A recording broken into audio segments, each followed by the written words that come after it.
Yes, hello everybody. It is Thursday here in the UK and it is 9. So that means it's UK Cowboys time. How are we doing, guys? You all right out there? Yeah, good week so far. Yeah. All right, I suppose. Great down this end. Yeah, we can imagine why. Yeah, I'll be having Italian. I'll be having Italian tonight. I'll tell you what, you're saying that, mate. You lot have supported 4 teams and still not won a game this competition. Listen, we know, like I said, Jamie, we know that we're shit. We know it. And we accept that. I still love you anyway. I know. Yes, guys, it is Season 2, episode 123. In the off-season program still, so the Positional Breakdown Series, looking at, if you're a Cowboys fan, you all know this position all too well, the safety position this week. So should be a lot of fun, this one. But before we get into that, before I do the news and updates that we start every show with, I suppose we'll go around the house and ask everybody at home as well. What do you guys feel about the safety position? Is it a position that concerns you, or do you think because of the type of role the safety plays, you're not that bothered? Which is what the Cowboys really have told us in the past of what they're like with this position. But I'll ask you guys before I keep babbling on. What do you think of the safety position for the Cowboys? One word: thin. Arnie's worried. Yep. I can just see it. Yes. Paul hit the nail on the head, and I think that the shock more was that I think we all thought we were going to address it in the draft, and we just not that I'm complaining about the draft class because the draft class was brilliant, but like I say, there was still some good safeties on the board at certain points, and we neglected to address it. Yeah, we've certainly addressed it a little bit in free agency, but I mean. You know, we've brought in guys that have question marks against them, injury question marks most of all. You know, so this is something that we don't. It's a sort of X factor. We don't know what we're getting this year. You know, and somebody actually asked Brian Broaddus this morning. You know, should we be worried about the safeties? And you know, Brian's certainly worried about the safeties. So. I think it was pretty fortuitous timing for me to read that this morning. So I know there's the all the thing about Neil being able to play back there a little bit. He did that in Atlanta, didn't he? And am I right in reading somewhere that potentially Cox could potentially drop back there a little bit as well? He did a little bit at LSU. I mean, you could, but I wouldn't want to. I want to keep him in the linebacker position. Oh, yeah, definitely. Like I said, I mean, if we don't address it anymore, then it's not ideal, is it? But I suppose at least we've got it. But for rookies, you've got to keep it as simple as possible, you know. So. Yeah. And especially with the way that the linebacker position is, which we've gone over, is that really a position you want to start messing around with as well? Especially with some of them on cloud bubble. Yeah. I'm not too concerned about the safety position because, go on, then. You just have to look at the kind of age of our cornerbacks. Do you really want to throw a rookie into the mix at safety as well? At least our guys have played a bit in the league. I know Keanu Neal will probably play most of his stuff at linebacker and so on. Doesn't strike me that the Cowboys are too concerned about the safety position either, because I mean it's tough to tell in the draft because Richie Grant went 4 places before we picked. Could he have been the pick that we've waited on for so long? We'll never know. They'll never say, you know, we were waiting on Richie Grant. So, but just in terms of recent history, they haven't addressed it in the At draft. all. They've kind of patched it. Like they haven't gone after any of the high caliber players that were available for trade or anything like that. They've not competed to pay money for anybody in the past. There's been certain individuals that we won't go into that have stayed off a roster for the entire season that they could have gone after. So, but I mean, again, this time last year, I'm sitting there going, well, we addressed safety, and then we found out that he wasn't good enough. Didn't even make it through training camp. Well, yeah, exactly. So who knows? I mean, at least they're not rookies. That's what I'm looking at. At least they're not rookies. And the good news is the guys we have got, we can go into in-depth and give you the pros and the cons and make you all feel either worse or better by the end of this show, but we'll see how that gets on. But let's get into, guys, some news and updates. So the biggest news that we haven't spoken about yet on this show that came out last week is Hard Knocks. So let's get into it, guys. What are your thoughts and feelings on this? And I'll give you my little hot take about what some of the people on our page and group spoke about. We can try and alleviate some of that worries. But let's go around the house. Hard Knocks. How do you feel? Love it. Just the fact that when was the last time when it I'm thinking, is it a couple of years after Romo took over the 2008. Yeah, I thought it was 07, but yeah. Well, and then, it also. And as much as I enjoyed the All or Nothing, there's just something about Hard Knocks in there that it's just a bit different. So yeah, I'm looking forward to it. Bring it on. It gets you excited for the season ahead. Yeah. Regardless whoever it is you're watching, just watching the training camp, all that. But for us, it gets us a more insight to like Micah Parsons and all these new players, and maybe some of these veterans have never played with the Cowboys before.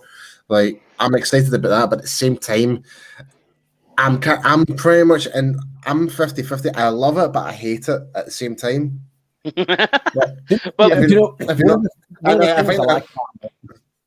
Sorry, Paul. Say one of the things I like about it as well is you get to kind of see the personalities of the players, because you don't see that a lot. That's one of the things I enjoyed about it. I say, like, you always like when it the books the other year, and you got to see a lot of Gronk, and it's good to see him in that kind of environment.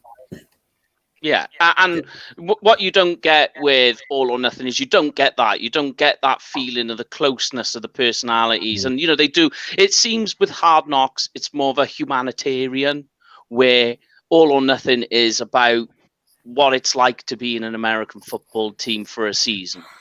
Yeah. There's that feel to it. I'm looking forward to watching McCarthy. I can't wait to see McCarthy, because I think a lot of people will be surprised at how quickly he can lose a temper when things aren't going well. He always strikes me as the calm and collected customer in front of the cameras, and he doesn't lose his patience on the sideline. But I kid you not, he can lose his temper when it's not going properly. I mean, also the fact that we're one of those teams that love the cameras. You'll never see the Packers on Hard Knocks. I guarantee you that. You'll never, because they're one of the teams that just like to keep out the road. So watch for McCarthy come into the spotlight a little bit, and look forward to enjoy it. And I'm going to... Oh, go on, Paul. I'll let you go. Yeah, like that's the kind of thing I'm kind of worried about, is the whole spotlight, is people like... This is the thing. Like, I love the fact we're getting the coverage. We're getting to see us as fans get to see the players, but at the same time, I'm more worried about the players want to be on camera. If you know what I mean. Yep. There's two sort of concerns I have, is that as soon as these guys are on camera, they kind of stop being players. They actually become a bit of an actor as well. Exactly. So you've got that, and then history shows that when we've been selected for Hard Knocks or All or Nothing, we've missed the playoffs. So back in 2001, 2002 with Dave Campo, we were 5-11. I think we were 7-9 in 9-7 2007. Then the year that we were in All or Nothing was 9-7 as well, and we just missed out on the playoffs in that one. That was the the 6-0 Philadelphia game to finish the season. So yeah, that was the season I went to 2 games out. Do you know the only? I mean, like, go on, Jay. I was just going to say, do you know the only kind of thing that if you had to nitpick about All or Nothing, sorry, not All or Nothing, about Hard Knocks is, obviously you get to see a lot of stuff, but you never really see kind of somebody like a general manager or a head coach kind of absolutely lose the shit and like throw stuff around the.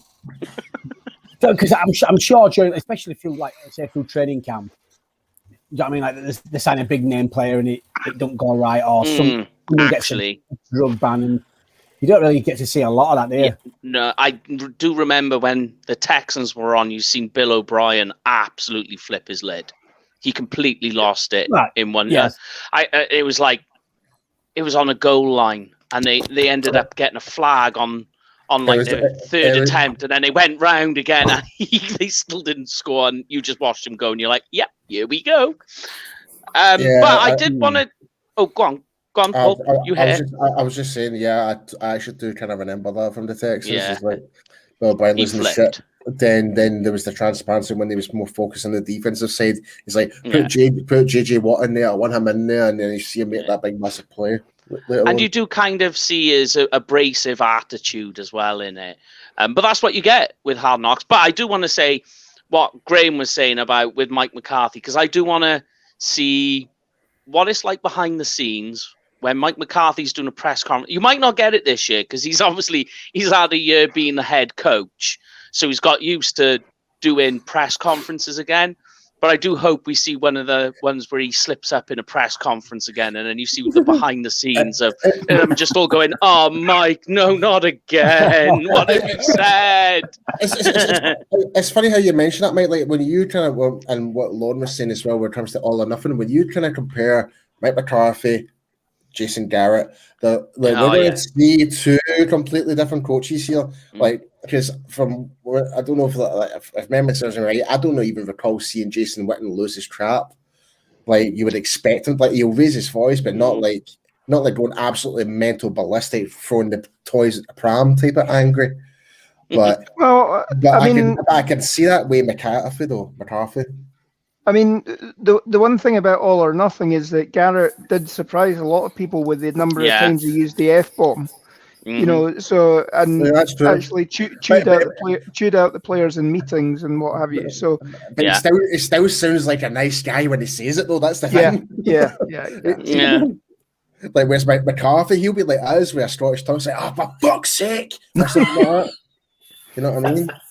Like, and then you have Jason Witten, Jason Garrett's like, fuck. He'll be like that. That's the comparison, you know what I mean? But the one thing I will say, because a lot of people brought it up about Hard Knocks being a distraction, is I think if there's any team in the NFL where something like Hard Knocks wouldn't be a distraction, would be the Cowboys, purely on the basis that there's already so much media attention and media crews already there.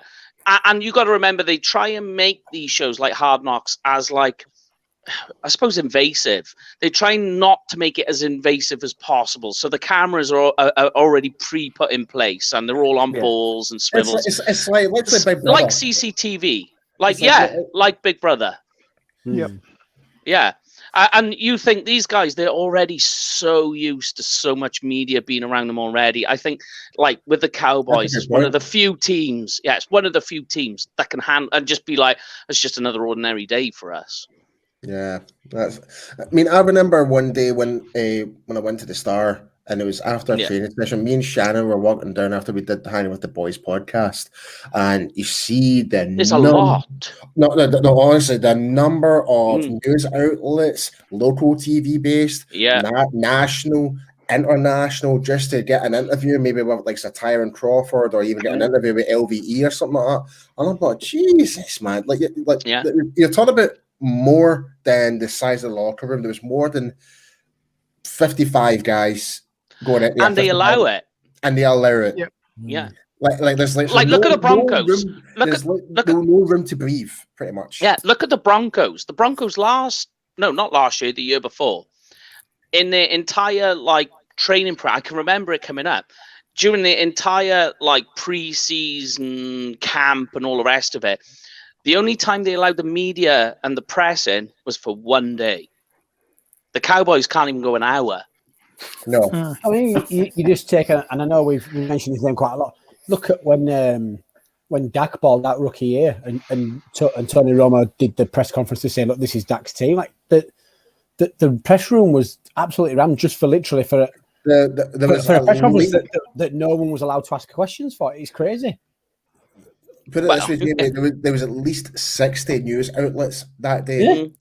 And I think there was all the different divisions within NFL Network, local Dallas, local, like and not even all, Dallas, all across. And they were all told that they're not allowed to answer questions, but they just wanted to be there to be part of it. And like you're saying, it's crazy. Just the coverage of that team is insane. You get the pressure before you even sign the contract. You look, they signed Dak Prescott. You know, what was that, back in February, March? And they hold a press conference to say we've signed Dak Prescott. And they still managed to make that last 2 hours. I turned it off after I know it's just Jerry. He's gonna milk it, but I that's just an example of the press that they're used to, and even the players like Dak. That I can remember. I watched about 40 minutes of it, and I was like, yeah, okay, that's enough. I went off and I had dinner. I came back and I was like, this is still on. I swear, mate, if there's one thing I would love to do is actually have a sit down with Jerry and just learn how to turn a turd into gold. No, honestly, I don't know how he does it. He makes some bad situations. Remember the whole Siku situation? He turned that bad situation into a gold mine by the merchandise. I mean, who does that? Really? Well, the other one as well. I don't know if you've ever seen it. There's a program called The League, which was about fantasy football. I remember that with Taco. That had a guy called Taco in it. Yeah, and it was based on a true story. If you actually asked Derek Eagleton about it, there was a period where Derek actually had to come in on I think it was on a Saturday, because he'd got the email saying the domain name's about to become available, because you haven't paid for it, and he had to dash in and get the credit card out and make the payment for the domain name. So that's where that storyline came across. So I mean, and having those guys running through the training camp, even for God knows how many takes that took to film that scene where they were running through to determine who was getting the first round draft pick. That must have taken up half a day at least. I've just realised, guys, we've actually went 20 minutes and we're still in news and updates. And I haven't even got through all of them yet. We're on the first story. We haven't gone. So, all right. We'll get through the other ones. I actually found out, which is actually a little bit of a news exclusive. I found out that last week, the Cowboys and Mike McCarthy got fined $100,000, $100,000 for OTA infringements. Do you know what it was for? I actually found out exactly what it's for. And we posted the video on our social media that, the very impressive CD Lamb catch that he made. And I think it's Jordan Lewis, perhaps, or it might be Anthony Brown that tried to make the tackle. Well, that was what they got fined for, because the defensive back and CD Lamb made contact with each other in OTAs. It's non-contact. God, really? Yeah, and that's what it's for. Told you straight off the bat, it'd be nothing. That's what it was for. Nothing. You think that's bad? And then I went on to find out what the Jags got fined for. They run on the very first day. Bear in mind, it's Urban Meyer's first day as a head coach running OTAs, and they decided to run right in front of all the NFL officials an Oklahoma drill.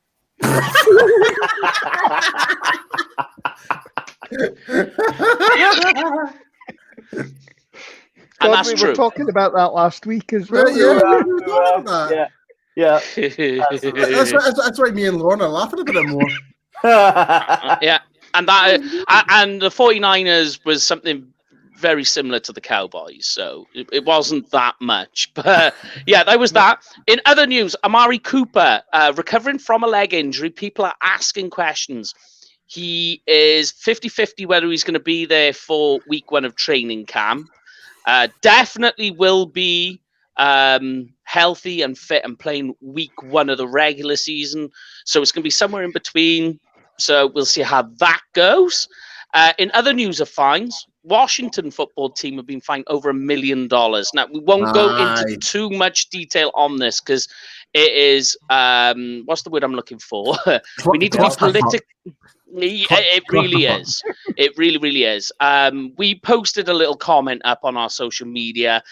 Snyder is, in fact, banned from the facility. His wife has taken over head of operations because things have got so bad. There's all sorts from sexual harassment, unprofessional behavior. They even had to bring the police in to protect the cheerleader team. Things got so bad there. So... fuckers down. So things are pretty bad. So when you turn around and you say, yeah, the Cowboys got fined $100,000 for CD Lamb and a defensive back falling into each other, this is nothing in comparison. People are, in fact, and I've been keeping a close eye on it, people are asking for the Schneider family to sell the team off and just disappear. And like all their little compadres and what have you below them.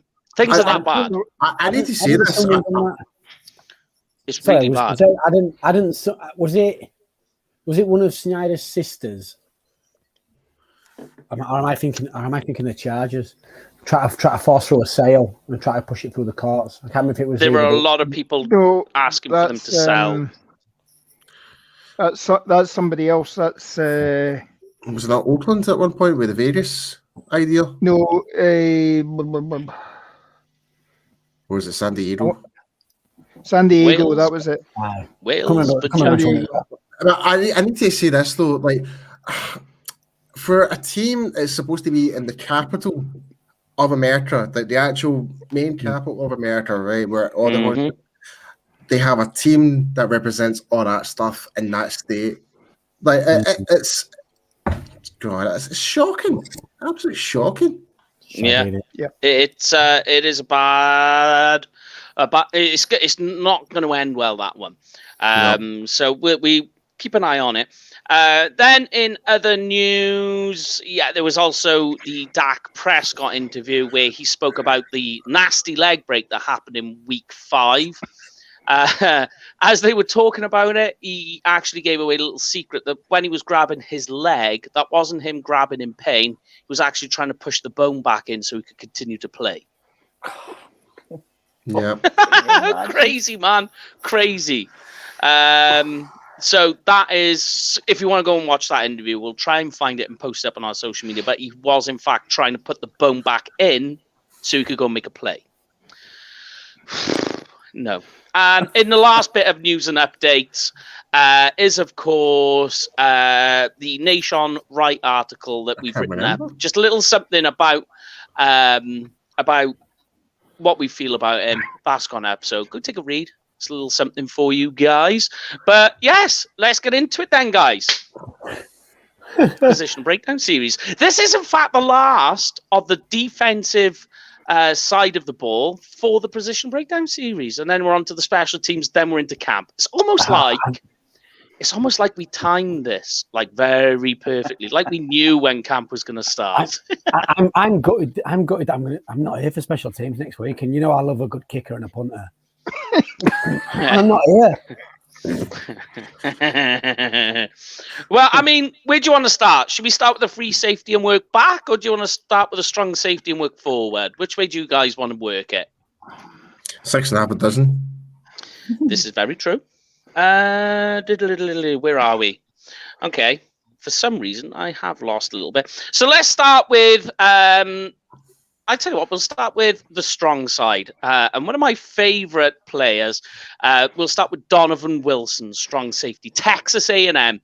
So I'll get your... Yes. Yeah, we knew that was coming. I knew that was coming. Mm-hmm.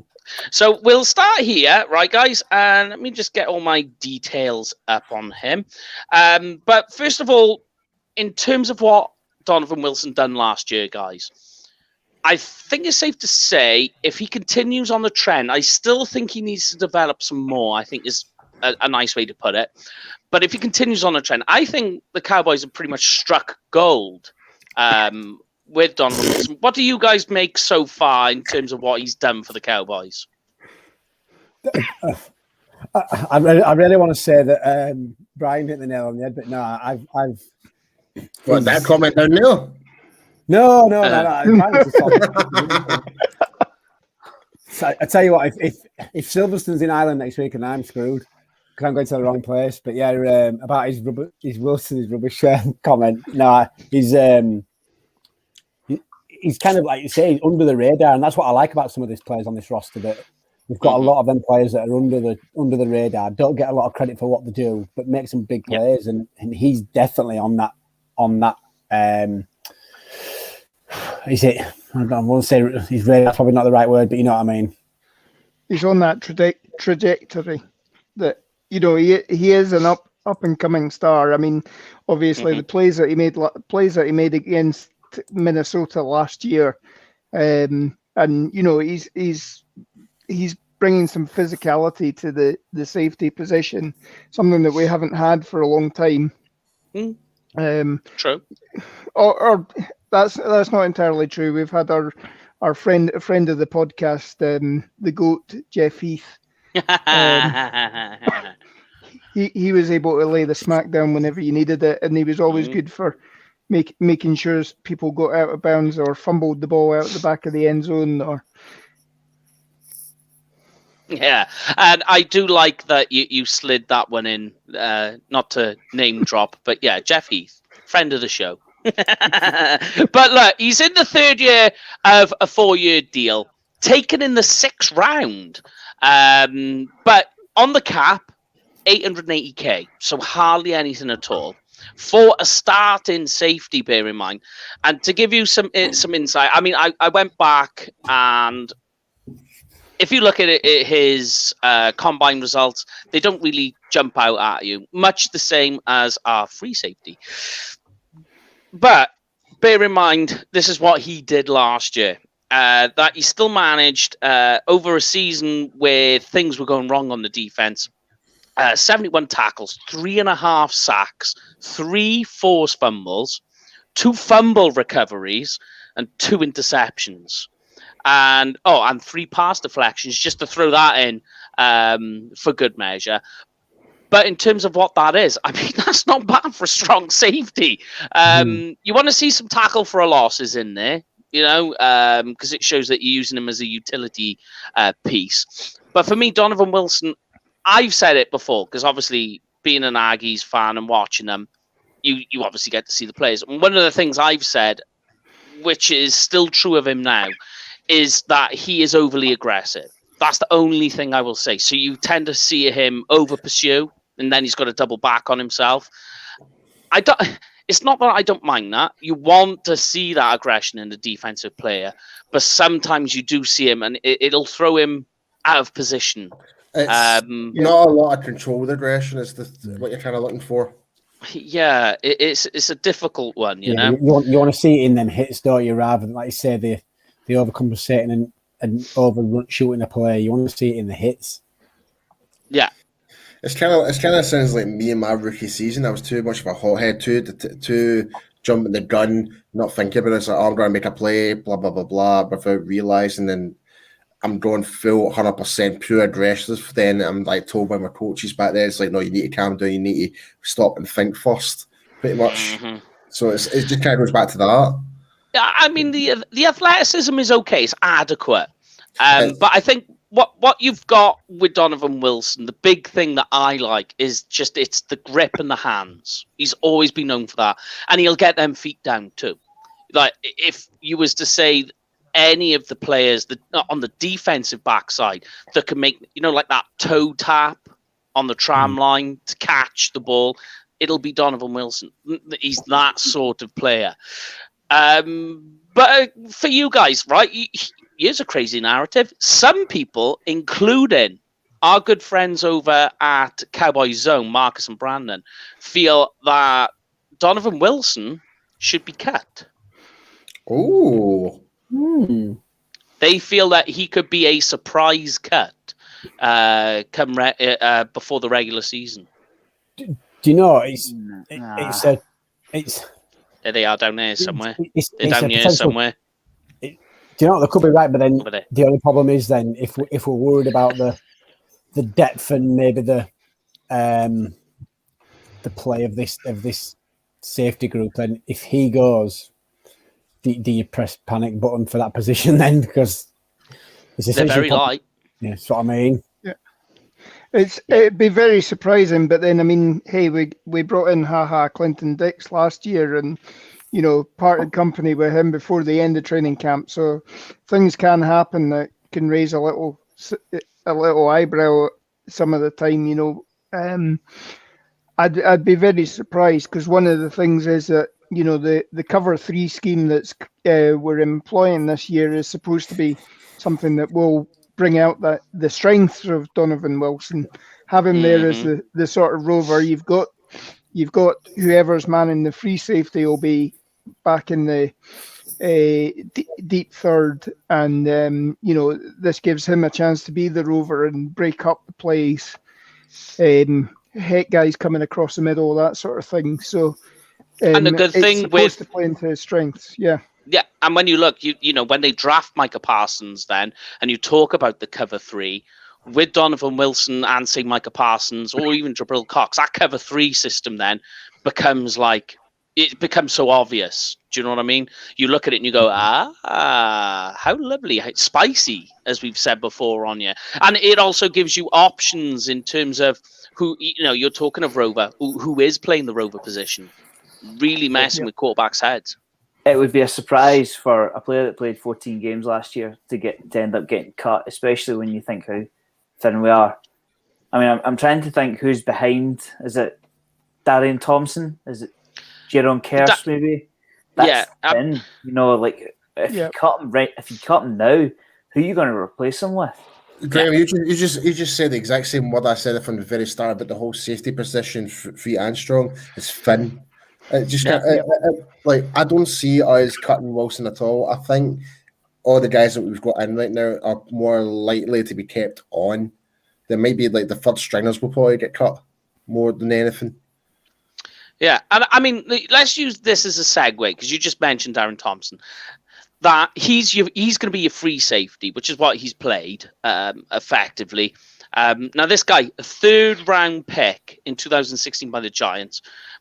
Now, here's the issue I have, is this year he's 1.2 mil on the cap, and he didn't really do a lot last year. And don't forget, he spent the year before injured. But his dead cap, if we cut him right now, $100,000. Do it. Yeah. That's so telling. you just, do you know what I mean? And so let's go through it.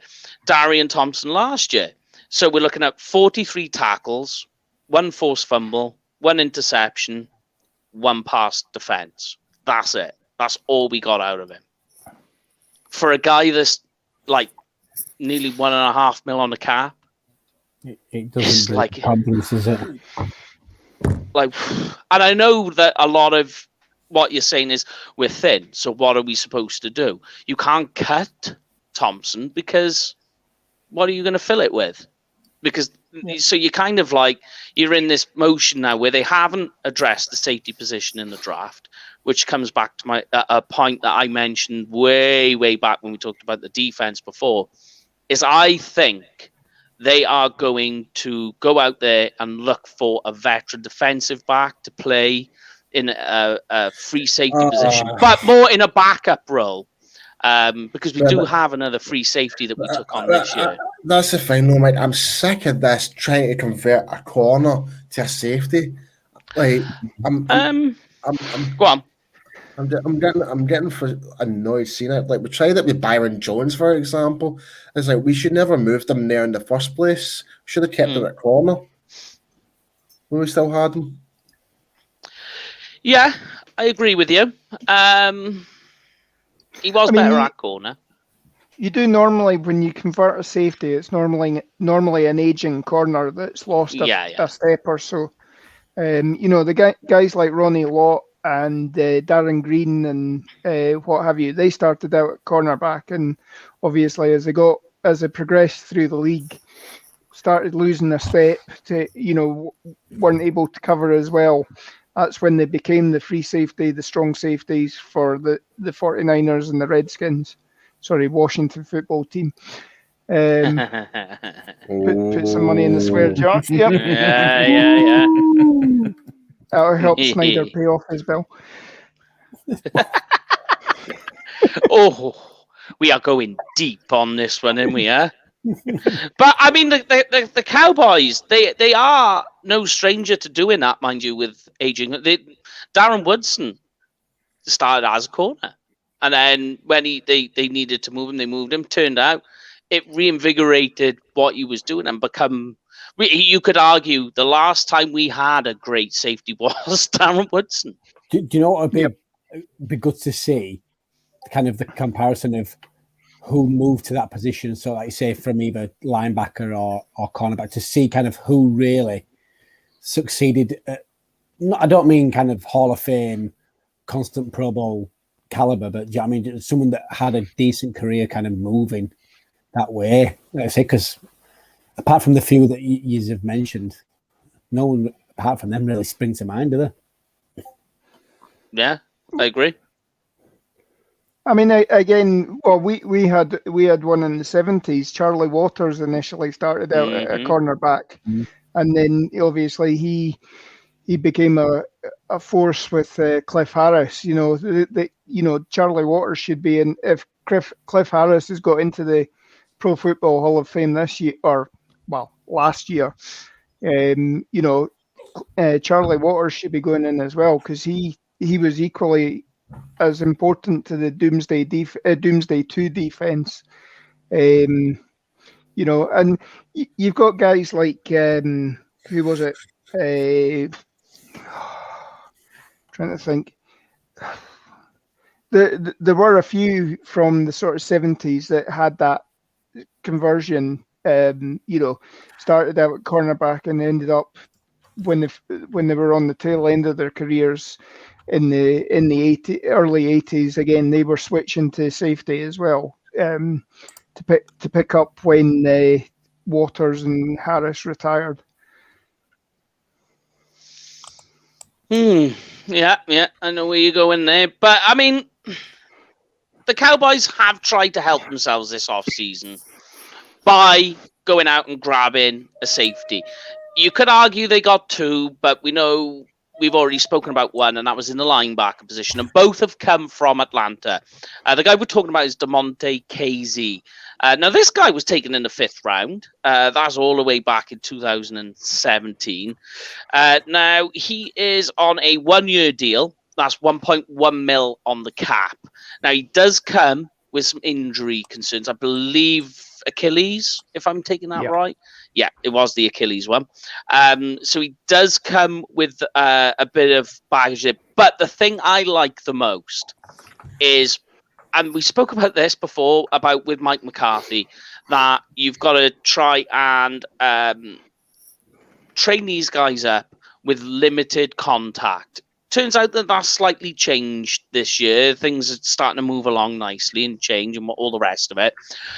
But in a year where you're trying to find a level of consistency for what people are trying to understand what you're trying to do, when you've taken on a new defensive coordinator from Atlanta, he brings over 2 guys from his defensive team, so they already know the scheme. They're already at an advantage, and they can explain to the other guys, especially like in terms of the defensive backs, what it is they're trying to do, what it is they're trying to control. And I like that a lot. Yeah, I mean, that's... sorry, Graham, on you go.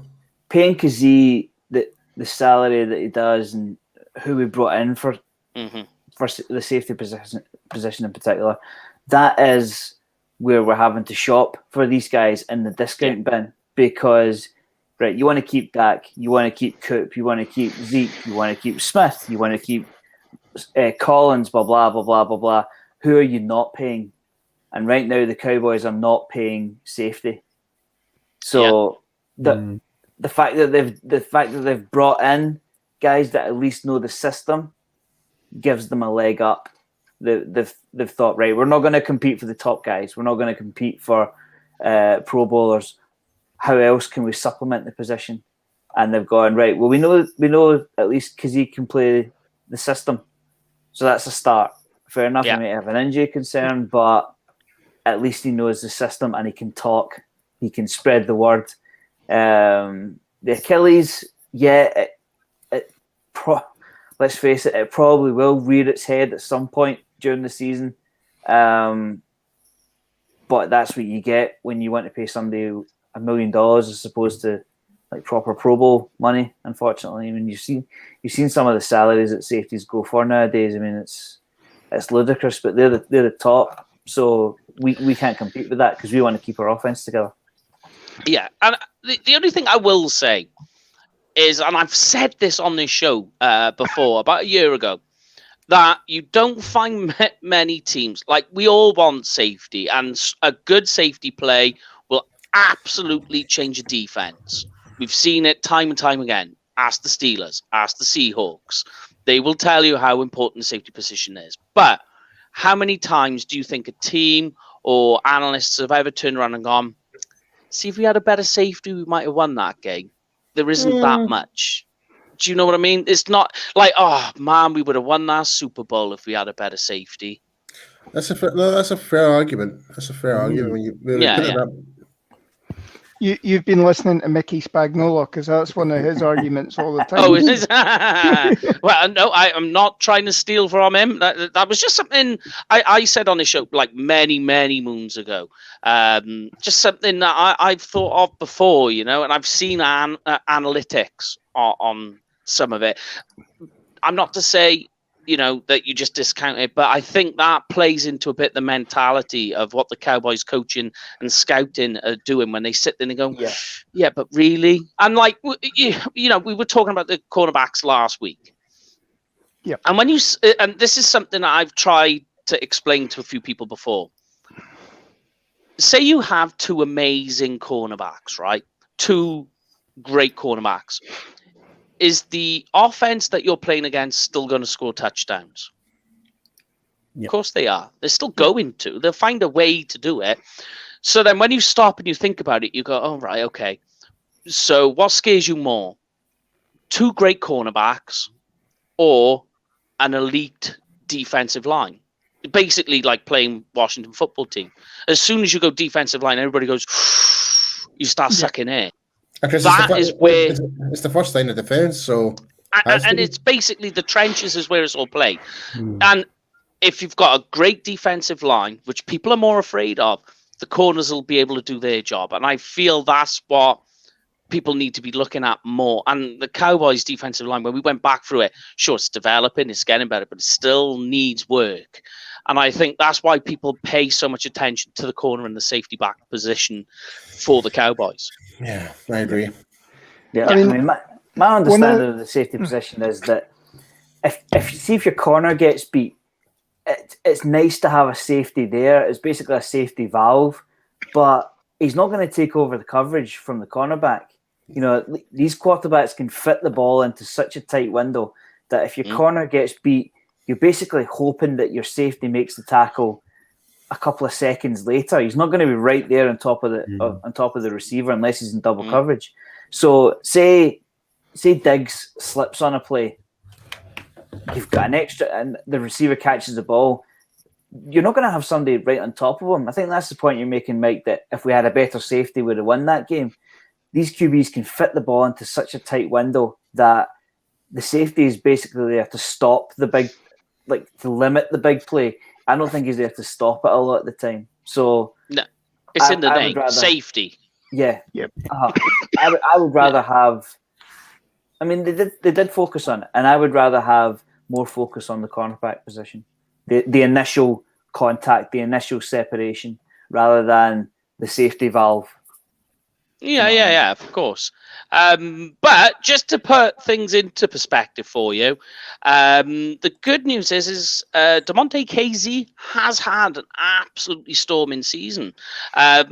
it was all the way back in 2018, mind, 82 tackles, 7 interceptions, and 10 pass defenses. I mean, that is a crazy number for a free safety. That goes to show you that he was getting in there. And really, that's really what you're looking for from a safety, is to just get their nose, just be disruptive and be a pain in the ass. Whether we get that back, because it was, as I say, 2018, a lot of things have happened with him, mind you, in terms of injuries, which will, of course, affect athleticism. With safeties, we all know that, defensive backs in general need to be the most athletic. And when you start messing with tendons down in the feet and the legs, it can mess you up there. But have you guys got any take on KZ at all before we move on? Well, I mean, again, one of the things that when we were talking about the potential that we're going to be having a very young cornerback unit this season, one of the things I said last week is, as long as your safeties have got experience, you don't want the entire secondary to be rookies, but somebody like KZ who has played in this league, has been successful in this league. I mean, he finished at the Falcons with 10 interceptions. I don't think we've had. I think Heath is probably the only one that sort of had 10 interceptions in our secondary in the same sort of time period. Just to add a little fact there, he was the 2018 NFL interceptions co-leader in 2018. Yeah. Yep. So I mean, we've certainly not had that capability. So if we can even get a fraction of what he was back in 2018, if we can get that back, just one, yeah. Just one chance. There it is. But again, as we were talking last week, that the safety, particularly the free safety, he's lined up. He should be marshalling the cornerbacks, telling them that they're out of position by half a yard there, or what have you, marshalling the team, making sure that the secondary have got the calls right, know what's happening. And that's something we didn't seem to have last year, whether it was they were expecting somebody like Clinton Dix to be that player. And obviously when they decided to part ways with him, they just didn't have that experience last year. Having somebody who's got the experience of the system that's coming in, an idea of what the coverages will be, and what to key on, should make us a lot better than last year already. Yeah, I mean, it's one of the positions where the Cowboys have to roll the dice, simply because they pay so much on offense. But you bring in a guy, knows the system, knows Dan Quinn. Fair enough, he's had the injury position, he's had the Achilles problem, but if he doesn't have that Achilles problem, he's not playing for the Cowboys, because he's not going to accept $1 million from a team. He's going to be looking for far more. So that's where we are with the safety position. If he comes in and plays 17 games, brilliant. We've won a watch. If he comes in and plays half, I think that's still quite good. I mean, when you consider for $1 million and he knows the system, but that's just what comes with shopping in the discount bin. You're going to get a player with baggage. The baggage being the Achilles injury, unfortunately. All right. Before we move on, I just thought I'd get the Godfather to weigh in. You got a take on DeMonte KZ before we move on, Jay? I think, like you say, just probably the jury's a little bit. A lot of teams always look at the player, especially like you say when you, as Graham mentioned it, like you say, the bargain basement players.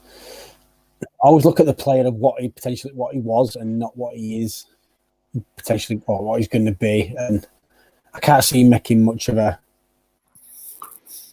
difference on this team. Like I say, he's just going to be in and around, a few players here and there. I can't see it being much more than that. That's no disrespect to the guy, but I think we touched on it before. Like I said, probably with this team's not had a real decent safety since Darren Woodson. And to be fair, we haven't had a real decent run stuffer since the 90 Super Bowl team. So that's the two positions that we need to start looking at this.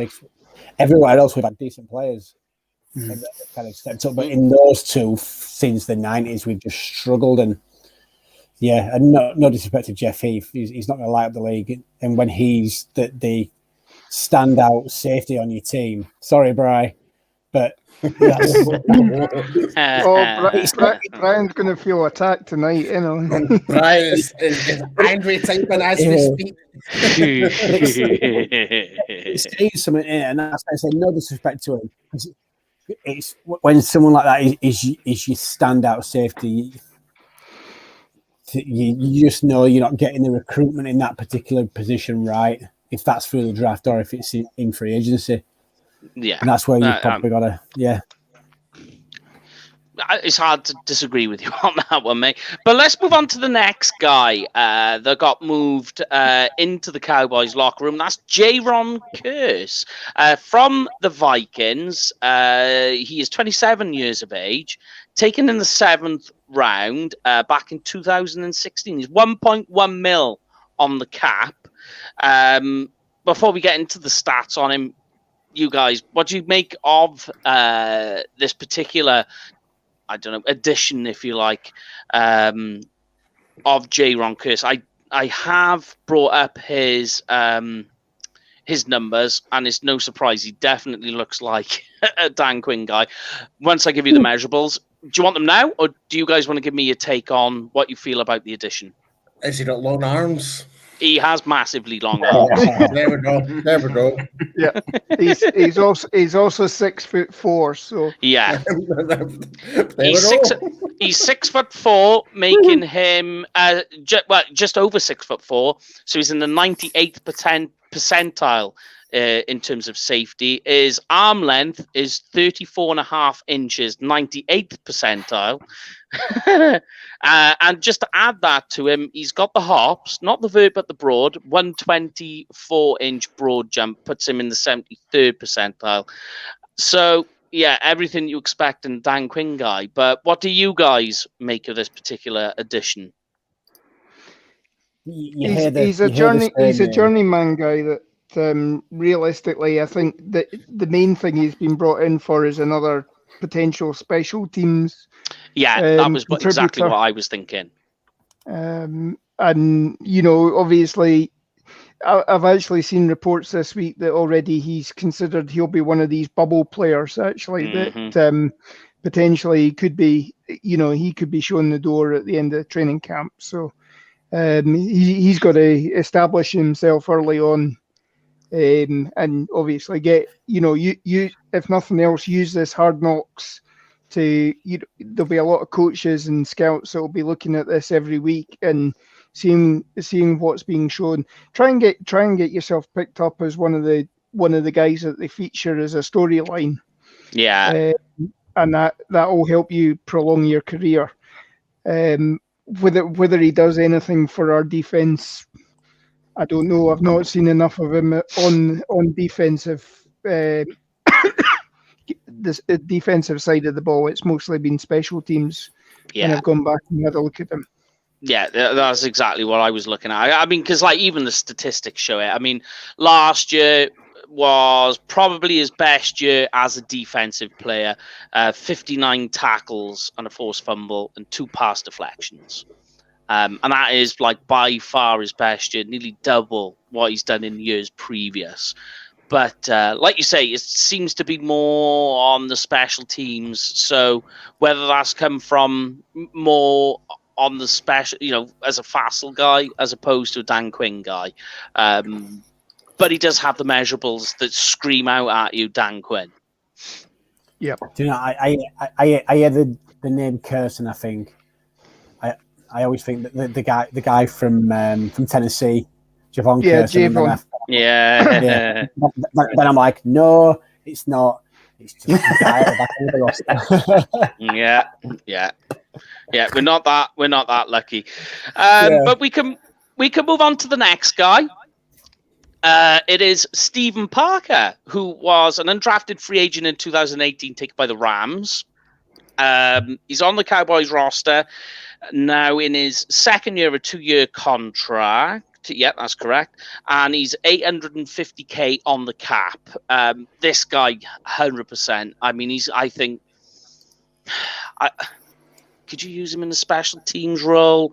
I'm not sure. Because, I mean, he doesn't have much really in terms of statistics. I mean, literally, last year for the Cowboys, he made 5 tackles. Yep. Yeah, I mean, he was. That was it. I got him. He was, What do you do? I thought he was going to say, when Mike says he hasn't got, and I thought he was just going to just stick the knife and say he just hasn't got raw talent. That's what I honestly thought you were going to say.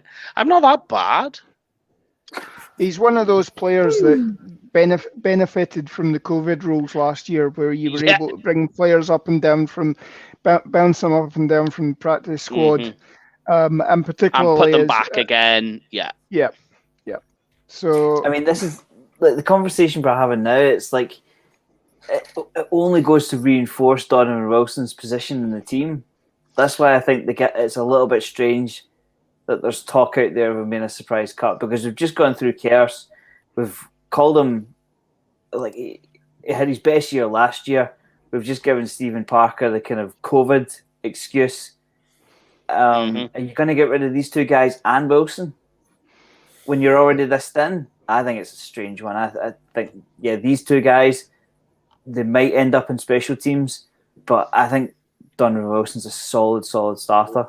I don't see where the but yeah, Stephen Parker, 5 tackles. I mean, he's not a Quinn guy. So, and I went back and checked the measurables, and it's again nothing. I didn't even bother making it. I looked at it initially, seen a few numbers, and went, I'm not even bothering writing that down. Yeah, I mean, this strikes me as a coach wants to see you bring your playbook early and Hard Knocks. Maybe he makes the practice squad, because I think he's still eligible. 2018. Yeah, he would. He's not. No, it's the number of games you play. I think is whether you qualify incurred for seasons any years as well. Yeah. Yep. So. I mean, just like you guys have all watched Hard Knocks. I'd imagine that the vast majority of the viewers have watched Hard Knocks. A lot of the guys that come into the coach's office early, it's almost as if it's just an acceptance. Like, there's no tears streaming down the face. It's like, all right, okay, fair enough. Yeah, okay. Like, and they walk out the room and go and be a doctor, or, you know, a graphic designer or whatever. You know, they go and do something else. It's almost as if, right, okay, have my chance, and I've not really got there. Yeah, Parker strikes me as one of those guys. And just on top of that, these type of players are like, well, thanks for the opportunity. Yeah. Just to live in the day for a week, you know. Does it flick back into the kind of the desire of the players? And I know we keep touching back every now and again when we talk about Dak. When Dak came in, he wasn't obviously expected to take the reins straight away and maybe take the reins up in a few years. But he showed what he was about from day one. Took the bull by the horn, so to speak, when Tony went down. And that's what you want to say from them fringe players. I mean, they're already backs against the wall because they're limited in reps they're going to get in training camp, in pre-season. So it's like, you need to go out there and, like, play as if you last played. Sometimes some of them just, like, they can't be asked. And it's like, if you want to play in the NFL, you've got to seize every opportunity, because, like, as the old cliche says, your next play could be your last one. Yeah. The one thing I would say about the sort of exit interviews that you see on Hard Knocks, I mean, part of that is as well, one of the criticisms of Hard Knocks is that these are sort of almost scripted, these exit interviews, because from the player's point of view, you don't want them coming in and kick. You know, they don't want to be seen on tape kicking up a fuss, saying, "Oh, you know, you screwed me," and all this sort of stuff. Yeah. Because you know, as it's soon still as a they job hit interview. And potentially there's somebody else. One of the scouts for another team's said, "Oh, this guy's worth a look at," and then you go and watch Hard Knocks, and if you're kicking up, then you know maybe that's a black mark against you. So a lot of these exit interviews have become so scripted and run of the mill that you don't really see it. You could almost do with having cameras on every single training camp and just say, after the fact, right, this is who we've picked this year, and it's almost like a hidden camera show, and then you'd probably get a bit more reality. Yes, but what we'll do is we will round up the safety position with a guy actually I quite like, and it wasn't until I started going through the measurables I was like, that I can see what they've done here. It's very, very, very tasty. We'll use the word again, spicy. I know Heckma is out there, and he liked when we use that one. That is, of course, Tyler Coyle, undrafted free agent from Purdue. So obviously he's on his rookie contract at the moment. Got his numbers, but I thought first of all I'll go into his measurables. So the wingspan and the arm length, exactly what you expect with Dan Quinn. I mean, we've beaten that drum to death. He's in the 90 percentile in both. But here is what is interesting. He's 6 foot, 209 pound. He ran a 10-yard split of 157. That is a quick get off. But what's more incredible is he finished with a 40-yard dash of a 4.41, which is 90 percentile. 92nd, in fact. He had a vert, though, of 39 inches, 87 percentile. A broad of 133 inches, 96 percentile. 20-yard shuttle of 402, 90th percentile. And just to wrap things up, he went out and just crunched out 24 reps on the bench. Just pounding them out. Yeah. Now, I mean, like the guy as well, just so you know, his last year of college, wasn't he? It was all right. 64 tackles, 4 forced fumbles. We got an interception thrown in there, a touchdown as well, and 10 pass defenses. So he didn't do too bad. I know what you're going to say about Purdue, and I agree with what you're about to say. All right. Yeah. But what's there's a lot to work with. And I think, me personally, this guy isn't being spoken about enough. And people saying, here's a guy you should be watching in camp. Nobody's saying it. I haven't seen any articles written about him. And I think that they should.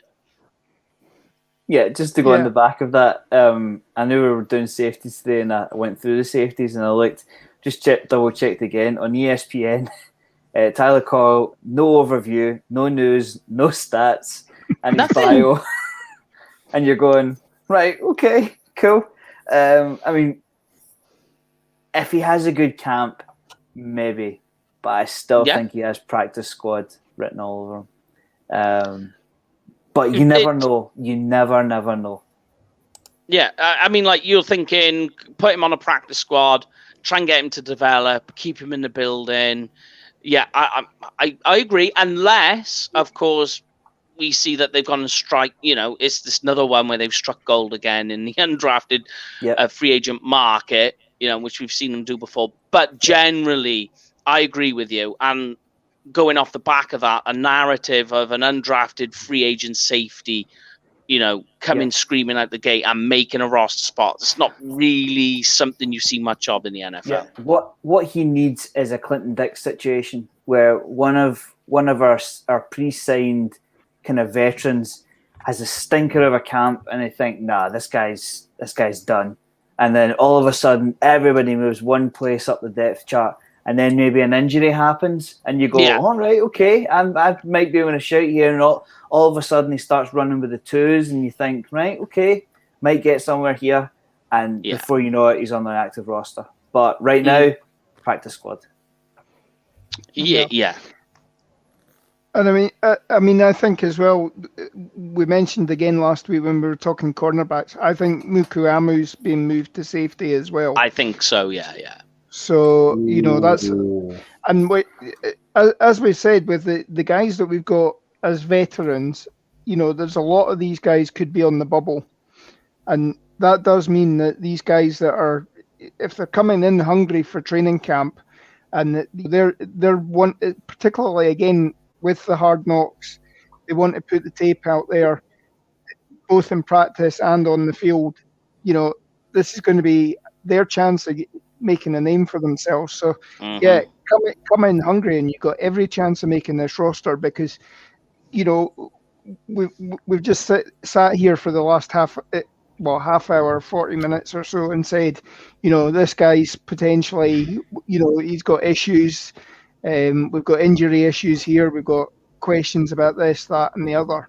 So any one of these guys, it's happened before where we've picked up guys like Bill Bates, who were never meant to make the roster. Yeah. And 15-year career. Anything's possible in this league, and it can. All it takes is a bit of luck. Again, you go back to the Dak situation. Day one of training camp, Kellen Moore breaks his foot. First preseason game, Dak goes in, balls out against the Rams. Yeah. Against the Seahawks, Romo goes down injured. Oh God, here's Dak starter, and it hasn't looked back since. Yeah.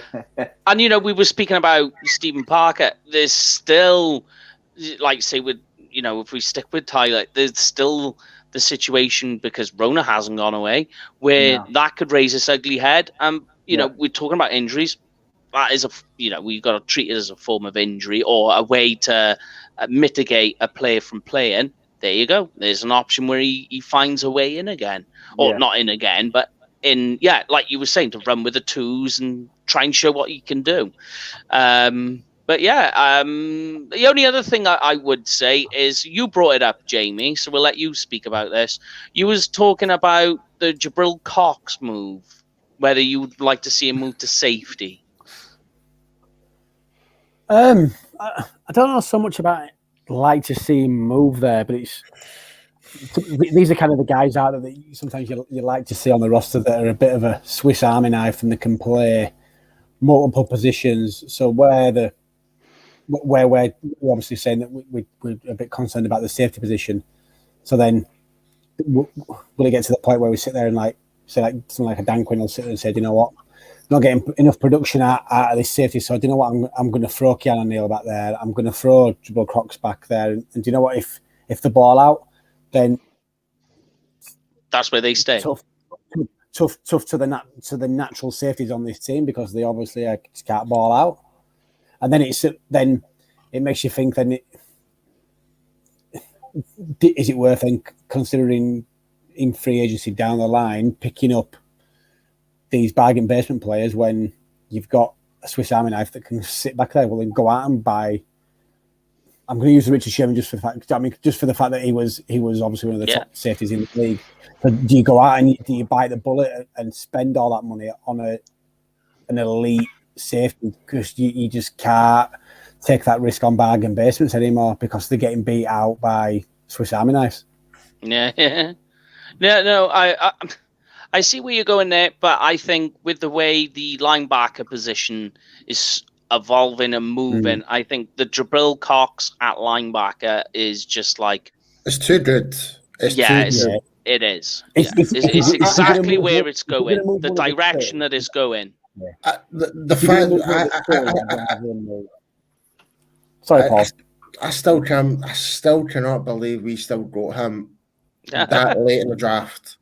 Like we kept talking about this on multiple occasions. Like Jabril Cox, I know I'm kind of side moving from safety, okay, but no. Like we were talking about maybe getting them in the second round, perhaps, if we didn't take Micah Parsons, and stuff like that. So you're like, on my board, he was a top 50 player. Yeah, the fact that we've got 2 top 50 players at that position now. Yep. So it's more the evolution of the position. If you're going to move one of the two, with either Cox or Neal, I'd rather move Neal, just because we know that he can play that system play that position in a Dan Quinn system, and just the fact that that Cox played so well at linebacker for LSU that you would want to, at least year one anyway, you'd want to see the majority of his snaps played at linebacker. I'd be more comfortable with Neil moving to that position rather than playing linebacker. Mm-hmm. Yeah. All I would say on it is just watch for the two of them playing important roles at linebacker. You know, because you've got Leighton Van Der Esch injuries, issues. You've got inconsistencies with Jalen Smith. We've just put a rookie in at Micah Parsons. You know, if they don't hit the ground running, there might not be the option to move them to safety because they're too important in the middle of the field. This is true. This is true. But yes, that is the positional series for the safety done and for the defense. So that's the offense, defense completely done. We have literally looked at every single player, bar what we're going to see for sure. I think we're going to see additions to the roster, which, though, because we've done the breakdown series, you're all up to date with those players. So when we talk about them, it'll all be in the preseason show where we'll be talking all about hard knocks, preseason games, matchups, camp, because we will be getting inside scoop from the guys that are over there. You'll be happy to know we very annoyingly prod them every now and then for some hot takes and information. Sometimes they don't like it, but what are you going to do? But just a very quick one before you guys go anywhere. We are going to put their details up on their packages. If you're going to a game this year, make sure you book it through Cowboys Experience for their game day packages and tailgate parties. They even do some stadium tours. If you do book it, use the booking code UK Cowboys, because guess what, guys? What happens when you do that? You get free stuff. And on that note, mind you, with Cowboys Experience, we did have a meeting with them last week. The stuff that is coming out, and especially if you are a UK Cowboys fan, or just outside of America, you will want to be listening to what's coming up. We will post all the information up because it is insane. You're going to absolutely love it. You won't even need to leave the comfort of your chair. That's all I'm going to say. No more than that for now. But yes, next week, it's going to be looking at the special teams and the coaches.